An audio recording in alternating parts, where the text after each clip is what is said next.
Psychic Insights, where pop culture meets higher consciousness and the tea is always a little bit mystical.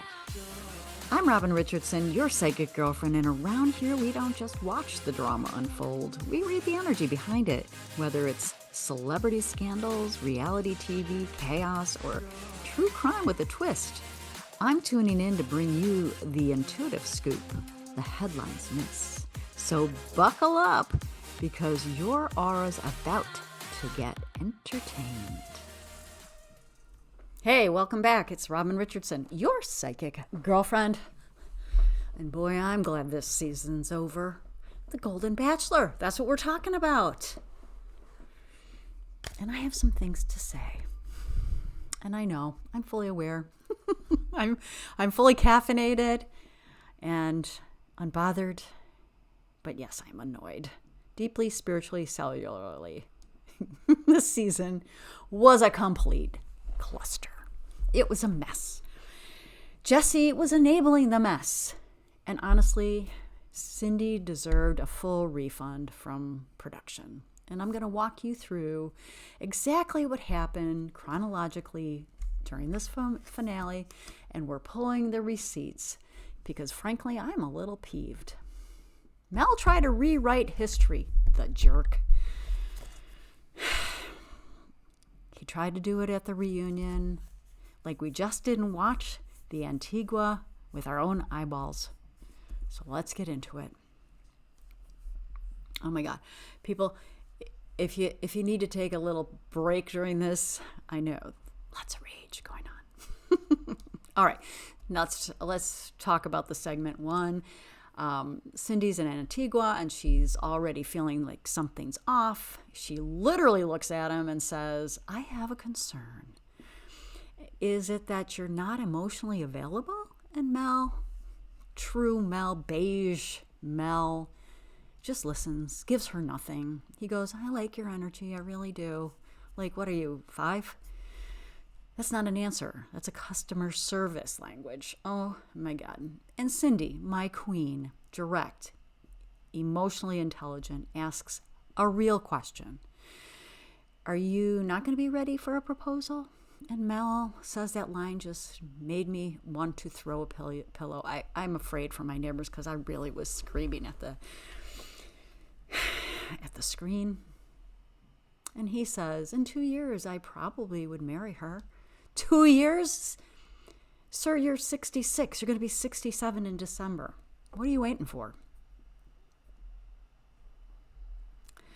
Cindy deserves better than a man who needs a multi-year extension to decide if he really is liking her. And she felt it. Her intuition was spot on. She withdrew her energy right then. And now we're at the dock. And Cindy, bless her self-worth, says, I want my guy to feel like he got struck by lightning and can't live without me. Yes. Yes, ma'am. Yes to those standards. Meanwhile, Mel, a relationship would have to develop over time. I don't know what would happen. Translation, don't count on me. Cindy hears it. She processes it. She stands up and literally and energetically and says, he's not my person. And she walked herself out with the most dignity of the entire season. Girl, you are my queen. I bow to you. And then we get Jesse and Mel having the most nothing conversation on TV. Mel says, I'm not sure a marriage is what I'm looking for. And Jesse, instead of saying, why didn't you tell Cindy that? Hits him with a football analogy. A football analogy. This man says, you got to finish the process. Sir, the woman just poured her heart out to you. And accountability would have been the bare minimum. You've got to finish the... I'm sorry, sir. This is someone's heart. This is someone's life. And you're giving her nothing. You are like the walk-on who's sitting on the bench instead of in the game. You aren't in the game. I can't even tell you how much that analogy just pisses me off. And Jesse gave him every off-ramp to avoid responsibility. Maybe you should go after her. No, Jesse, no. You should have said to him, look, Mel, if you were into her, why didn't you just share your heart? Because there isn't one. Not for Cindy. Now, let's talk about Cindy after the rose. She comes out absolutely glowing and still being emotionally responsible. And she says, I wondered, did I just not hear him? Did he give me more? That's what most of us do. We try to figure it out, right? What did we do wrong? Did we hear him correctly? No, Cindy, he literally gave you crumbs and hoped you'd bake a whole wedding cake out of it. And then she said the line, I want everyone to tattoo on their heart. I don't think I need to convince a man to love me. Say it louder for the people in the back.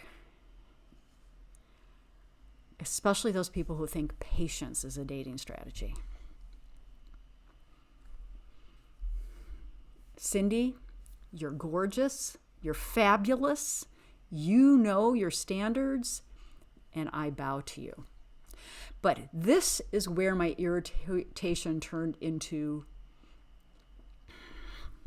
where I had to meditate and breathe for a little bit. And my poor neighbor, I was really swearing. Mel sits on that couch and suddenly acts like Antigua never happened. He says, I was ready. No, you were not. You said 2 years. You said, I don't know what would happen. You said, I'm not free falling. Then he says, we didn't get into the fantasy suite, so we couldn't have those important private conversations. You couldn't have any public conversations. And he tries to make Cindy sound like she bailed too early. And Cindy, queen of calling a thing, says, absolutely, we didn't get there. Because I wasn't sure I wanted you to lead me to the fantasy suite when you couldn't lead in a relationship with me. I salute you, Cindy. End of episode. Period. She shut down the rewrite with actual facts. No wounds, no bitterness, no drama, just clarity. And let me be clear. This is what we need to see.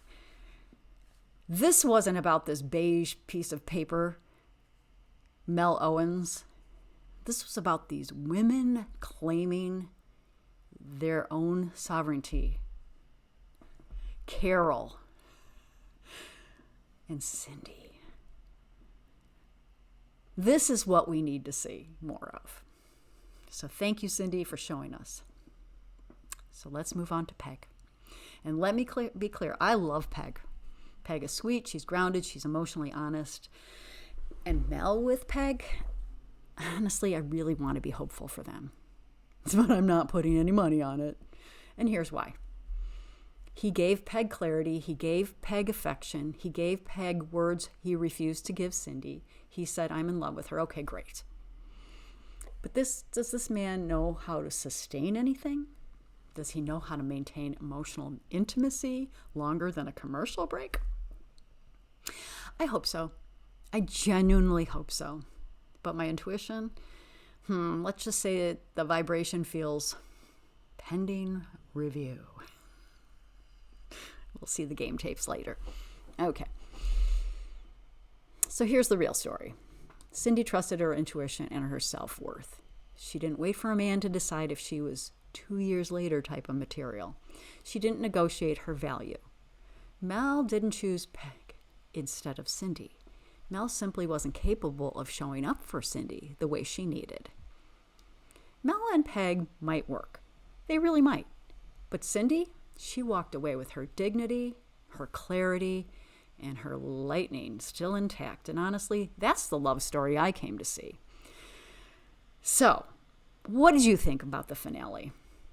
Are you looking forward to more of this Golden Bachelor series? I don't know if I am. but I'll be here for it and covering it from my perspective, my judgments, and my insights.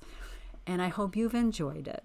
And honestly, good luck to Mel and Peg. Peg, you're gorgeous. Never forget it. And Mel, well, you showed us you had a little bit of personality. And I hope that wasn't just for the cameras. And until next time, like and subscribe for more celebrity nonsense and chaos. And I'm Robin Richardson, your psychic girlfriend. And always stay golden and stay true to you. And I'll see you in the next one.